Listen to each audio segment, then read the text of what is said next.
Is the war in Ukraine actually lost? Today on the David Rutherford Show, I welcome international businessman and former combat veteran, Stephen Kuhn.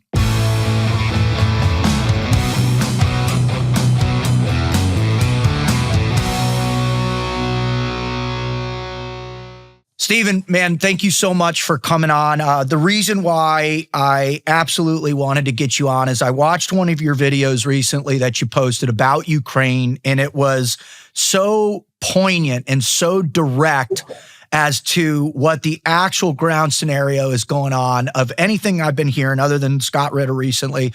But I really appreciate you coming on. I'm really looking forward to your insights. Hey, my pleasure. And the more we can get the message out, the better.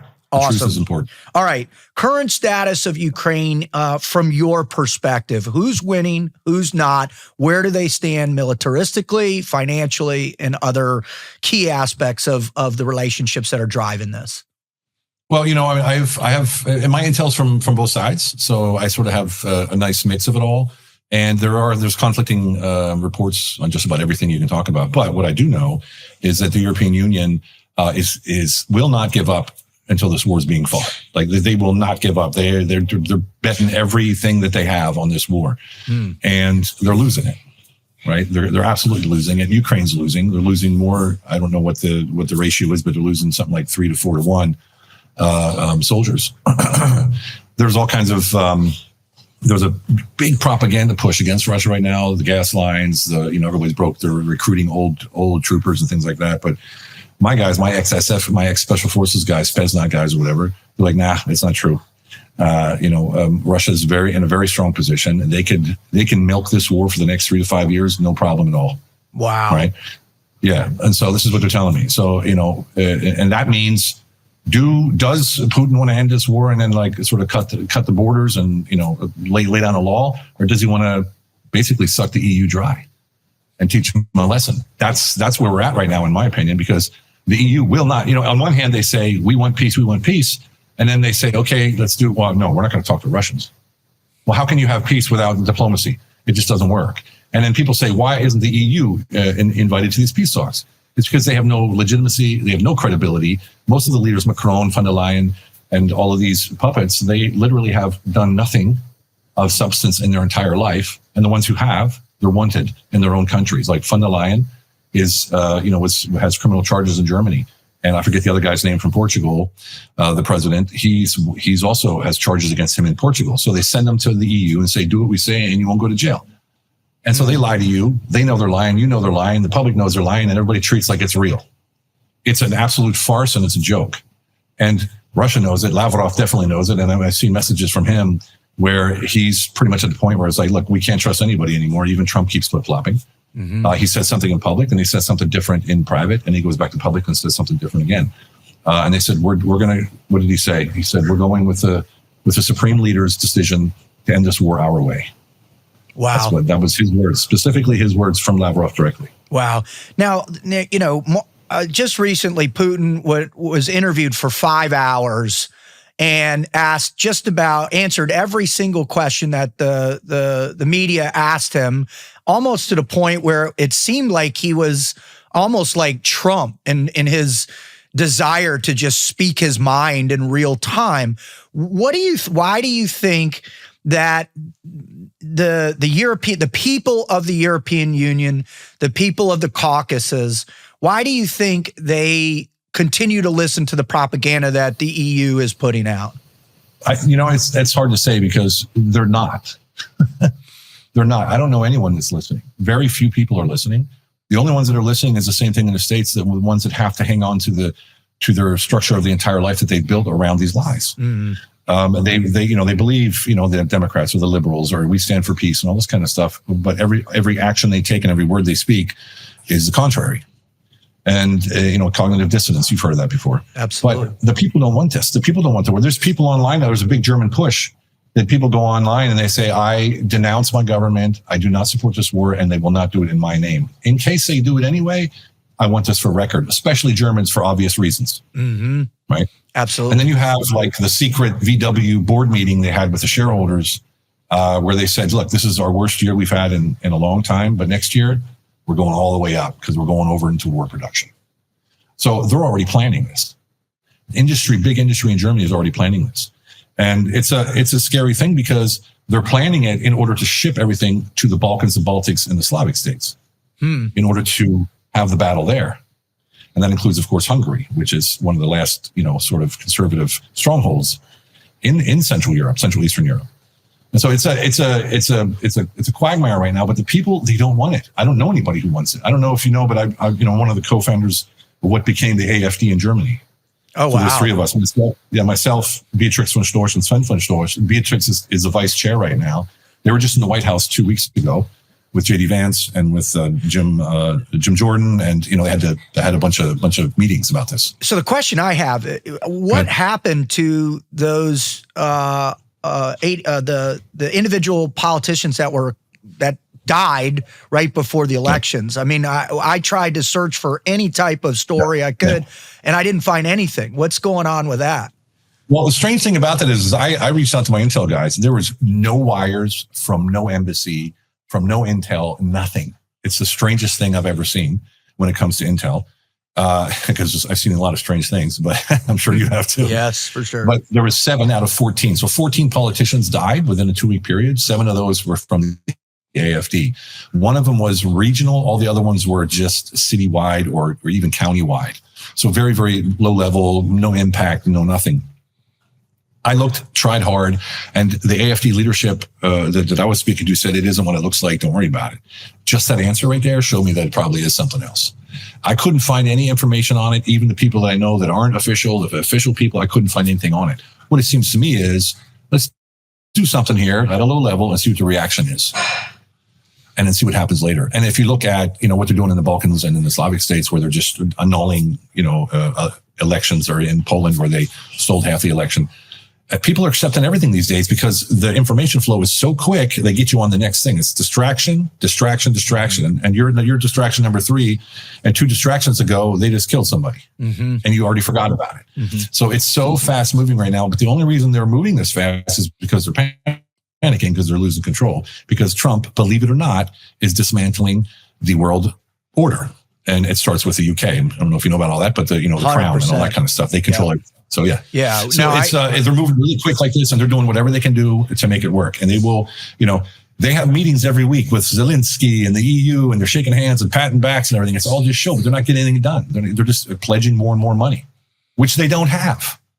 That's Germany's broke. That's the fascination, because I know you do, and you've done have been very successful in international business, in particular over in Europe.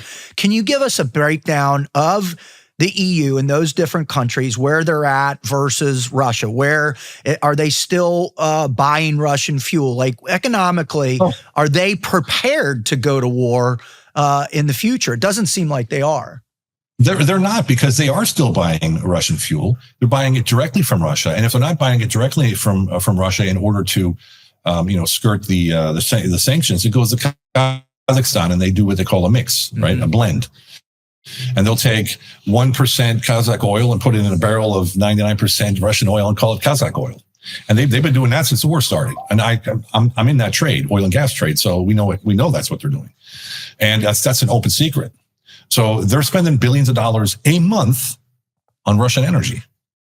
And they're of course, for Trump, this is a perfect opportunity to sell them, American energy, right? So that's where he's leveraging this at. But still, it's not enough. They need this Russian energy, and so they're basically financing their own enemy when they're buying the fuel. So think about it. They're sending him money. He's putting money into weapons and shooting back at him. It's crazy. And that just shows you right there what kind of a game this is. This is not about winning sovereignty of Ukraine. It's not about the Ukrainian liberty.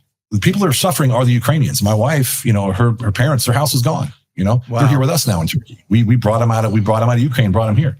Her apartment's there. Windows are blown out, doors are blown out, but her apartment's still there. Who knows if it'll ever be in place? She's in Kharkiv, or from Kharkiv. The Ukrainians are suffering, and no one's doing anything about it. Everybody talks about, poor Slava Ukraine. You don't know jack about what's going on over there when you say that, because the Ukrainians are like, yeah, then do something. If you care about us, then do something. But you're not doing anything. You're basically bolstering a puppet, a guy who's an actor, and all of the the European Union leadership, I don't want to say the Europeans, but the European Union leadership, von der Leyen and her 9 dwarfs that are out there trying to, drive us into war no matter what. And there's a plan in place. There's a paper, there's a draft, everything's in place by 2029 to go full out war with Russia. And now they're trying to speed it up. Wow. I watched the video that you posted with your wife, and I was incredibly moved by that. When you hear somebody from the region, really kind of say, hey, this is not what we want. We want peace. Ukrainians want peace. And then you begin to realize the sheer control that like you said, the European Union and NATO in terms of Mark Rutte, and their control over Zelensky as a puppet is staggering. What is it? You also posted another great video and gave some commentary about Viktor Orban, and you said you'd lived there. Can you describe why that region, in particular Hungary, plays such a pivotal role in stopping or thwarting the EU to bring this plan to fruition and have a full-scale World War III in the Balkans? Well, to put it bluntly, it's history. If you look at Hungary, it used to be the Hungarian-Austrian Empire, right? And then if you look at Serbia, they were split up. Yugoslavia was split up. All of these Balkans, the Slavics and the Baltic states, they were all split up and gutted and raped from Western powers. And they didn't forget that. And Orban specifically started out as a student and protesting, and he became then prime minister. And then he was unseated for a couple of years, and he came back. He's been there since 2010, and he's a very staunch conservative. Yeah, there's corruption in his government, just like everywhere else. They built like 18 football stadiums or soccer stadiums in 1 year because it was like a tax thing or something. But people like to look at the things that are bad. But this is what I see when I go to Hungary, and we go every 2 weeks or every 2 months because we still got a place there. When I go there, it's homogenous. There's no crime. There's no immigrant gangs on the streets that are running after people. Now, if I go to Berlin, whole different story. I'm going to Berlin. I'm like this the whole time. Mm-hmm. If I had a weapon, my hand would be on it all the time. That's Berlin. Right. Or if you go to Brussels, or if you go to Holland, or UK, especially right now, it's a bad place to be. And the East is like the Central Eastern Europe, Hungary and those guys, and partially Slovakia, right, is fighting against Poland. Half, they got a globalist in there, half global. They're fighting it. And Maloney, the cards are still out on me for the Prime Minister of Italy. We're just in Italy 2 weeks ago and did a video there and ended up on the front page of the newspaper because we did it with an activist down there. Right. She's playing both sides, it seems like to me. She's a very strong talker, but she seems to be playing both sides. But in the end, this war that will be fought if it's fought, and let's pray that it doesn't. Mm-hmm. It will be fought in the Balkans, the Slavic and the Baltic states, because they are what the EU leadership calls expendables. Yeah. And it's just a shame because they haven't been, what's the word, soyanized? I don't know what the word is, but they don't have the DEI and all that kind of stuff. The ESG, right? Yeah. So they're still, the men are still men, and there's some hard ass other truckers too. I'll tell you, they don't take any shit from anybody, and so they're standing strong.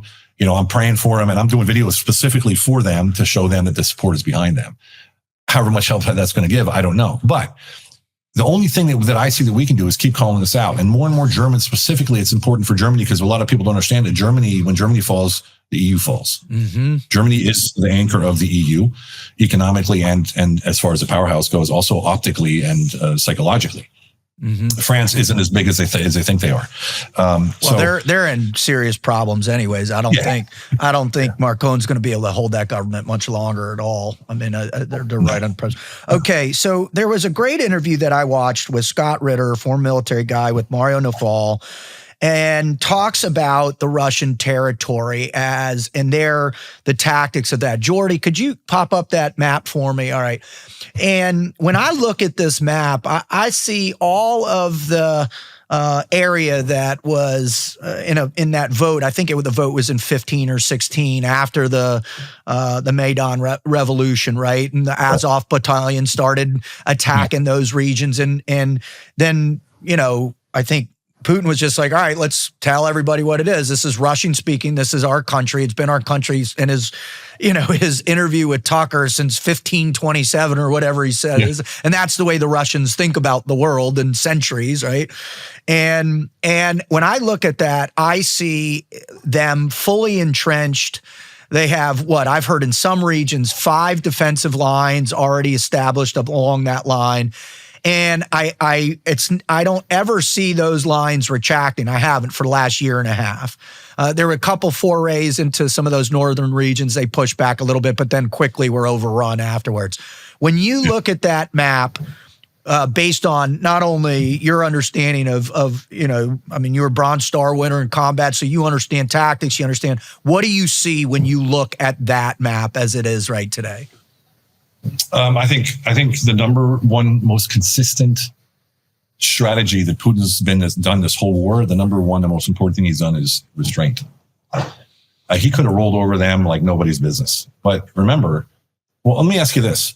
In the red zone there, why is there no sort of resistance? Why is there no revolution? Why is there no Ukrainians doing, sort of attacks? Why is that? Because most of them are Russian speaking. They want peace and they're okay with it. Right. And like my wife, she grew up speaking Russian. She's Ukrainian, but she grew up speaking Russian because she's from Kharkov and they speak Russian there. Spoke Russian there until they changed the law and said you can't do it anymore. And anybody who couldn't speak Russian or couldn't speak Ukrainian lost their job. Zelensky didn't even speak Russian. I know. That's the funniest one of the whole thing. Didn't even speak Ukrainian. Yeah. I know. So, remember that those people that are there, they want the peace and they're okay with it. Otherwise, there'd be bombings and there'd be attacks and all kinds of stuff. And there's not. There's peace on the Eastern Front, if you will. And so when I see that, I see Putin saying, "Look, I'm holding off here. I'm restraining myself. I could go further. Let's just end this and let's keep it right here. But I'm not backing down. I'm keeping this border, like I said I would. And in NATO, you're not coming closer. If this is the border, then this is the border." And that's the way that's the way I see it. I don't see Ukraine making any forward movement. Now, if they bring Tomahawks in there, which they haven't yet. And as far as I know, the budget isn't there until January, February anyway. So we have a lull time between now and January. And everyone's going to freak out in January. You watch, because the expenditures are going to start exploding because the budgets are free, right? Yeah. And it'll be like, oh, they're, it's just normal spending. It's normal spending in January. It happens every year, January, February, March, first quarter. It'll happen all the time. So just watch out for those fake puffs. And then, of course, you have a trajectory now. The people of the world, especially Europe, are getting sick of this. So they're starting to wake up. Then you have the trajectory of the war coming. And the war's going to come through false flag, right? Mm-hmm. I know a guy in the UK who's on one of the islands, I won't mention it, off the coast. And there's an old American ship there, just sort of like, set on the rocks. And it's wired right now, he said. And the trick is to say, oh, a Russian submarine blew it up. Mm-hmm. Right. So they want to draw UK in, they want to draw the European Union in. Obviously, they can't take a submarine into Central Europe. That's impossible. But, so they're trying to find a way to false flag us to death. And so far, thank goodness, there's been enough resistance where all of the false flagging, there's been like 4 or 5 of them, they've been blown off like, oh, no, that's not real. We know that's not real. And then they just hit, the 2 refineries in Hungary and Slovakia. So, they're trying everything they can to say, look at, Russia's bad. Now, when I'm talking this way, I get accused of being a Russia-phobe all the time. I don't give a shit, tell you the truth. But here's the thing. If I'm telling you something and it's in black and white next to me and I'm reading it to you, and it just happens to be pro-Russia or anti-Europe or the other way around, that doesn't mean that I'm taking sides. That just means this is what I see and this is what I'm reporting. Right. But to get that through people's heads sometimes is really, really difficult. I'm sure you've experienced it yourself when you start talking about this stuff. To get it through people's heads, they don't even listen anymore. They shut down. And that's one of the biggest problems we have is no one listens anymore. They have a narrative that they believe it with their life, and they have to feed their bias and support it so that they have something to believe in. And I just, on my platform, I just offer another way to look at things. That's what I try to do. And so it's really important to me. Look, my wife, and first of all, people make a joke about it. Yeah, if my in-laws lived with me, I'd want the war to be over too. That's not the case, but it was funny when someone said that. But they're suffering here. We got them covered. We got a place and a car and all that kind of stuff. But they have nothing. They don't speak the language. They don't have a job. They can't work. They're both retired now, and they have no way of living their life. They want to go back. They want to go home. They're even thinking about going home now. And I'm like, you ain't got nowhere to go. Yeah, but we want to go home. They just want to go home. Wow. And that's the sentiment of most Ukrainians. And here's the worst part of it all is in Ukraine, a lot of Ukrainians, they just want peace, but they believe the narrative because there's only that narrative that Russia is bad and losing and we're going to take over and we're going to win. That's the only narrative that's in Ukraine right now. There's no foreign press getting in there. So it's also caused a big rift in families because, for instance, my wife has aunts and stuff in Russia. Almost everyone in Ukraine has Russian relatives, at least in the East. Almost all of them have Russian relatives. That's caused a lot of rift as well, a lot of problems with families that don't talk to each other anymore. It's a big mess. They want peace. They just want to live again. And unfortunately, the Ukraine that they knew will never exist again. No, for sure. Those are harsh realities that I think all these conflicts are determining. In your mind, if obviously I agree with you, I think this is a full effort to try and generate a hot war in this area for sure, because I think they believe that if they can somehow engage Russia and pull Russia away from an alliance with China, that somehow brings the hegemony back to the globalists that exist within the European Union. And so, everyone talks about, the rare minerals and the oil and all this kind of stuff. But in the end, it's all about the biggest powers in the world can never work together. Only two at a time. That's right. Right. Only two at a time. So, and that's, the British crown driving the wedge between everybody all the time. Yep. And they push it on the blue and white guys, from Israel. Oh, it's Israelis. They're always pushing on the Israelis. When in fact, one step above them, you got the British crown, and the British crown and all the people involved in that. And it's terrible. It's absolutely horrible because every single day we have no recourse. All we can do is talk about it right now, right? Mm-hmm. And elections, the people running for election, you forget about it. We need citizen leaders in every country. We need citizen leaders that step up, like they did in Iceland. Mm-hmm. I don't know if you knew about that, where they just walked in and said, "You guys are done. We're taking over." No one gets paid. You got to work your normal job and run your company, and then you run the government on the side. It's like totally. That's how they sort of did it. So we need citizen leadership. The world needs citizen leadership. And with Viktor Orban in Hungary, yes, some people say he's corrupt. I consulted their government when Hillary Clinton and Susan Rice went there to try to unseat him with oodles and oodles of money from the Soros Foundation, the Open Society. And Orban just kicked them out. He kicked out the Free University, the European University, the foundation, all of his NGOs, kicked them all out, just like he kicked Monsanto out. And he kicked them out of the country, get out of my country. A lot of people are mad at him because what he did is he nationalized private insurance, private pensions like 401ks. Mm-hmm. Everybody went up in arms. What he did with that money is he paid off the IMF and kicked them out. That's why he can do what he does. He's not beholden. Right.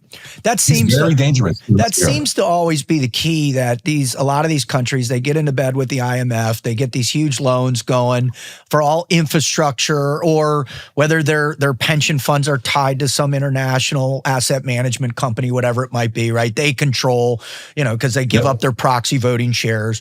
What I see, though, is every time I see a man on the street interview about young people from these areas, and they ask, will you go fight in Ukraine?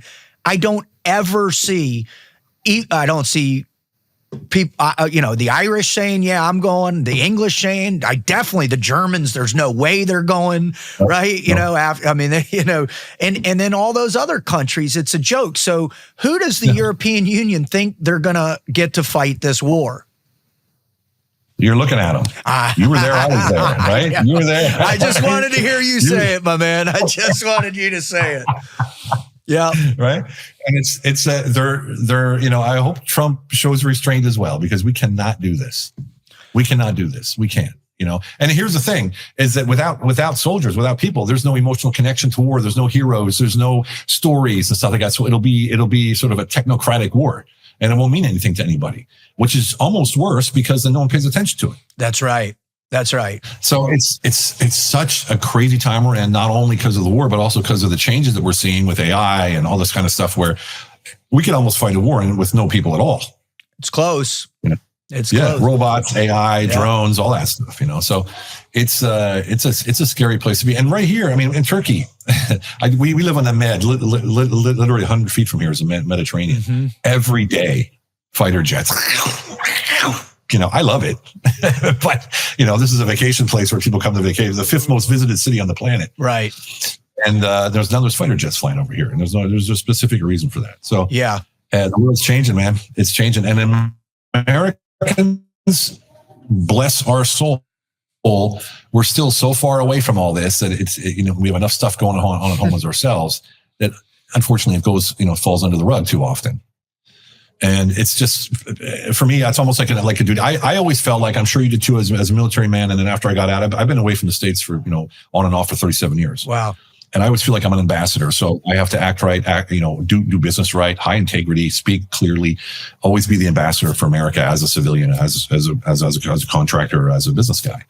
And I've been invited on Turkish TV. I've been, and spoken to on the streets and, hey, wow, what's it really like? Thank you so much. And all those kind of things.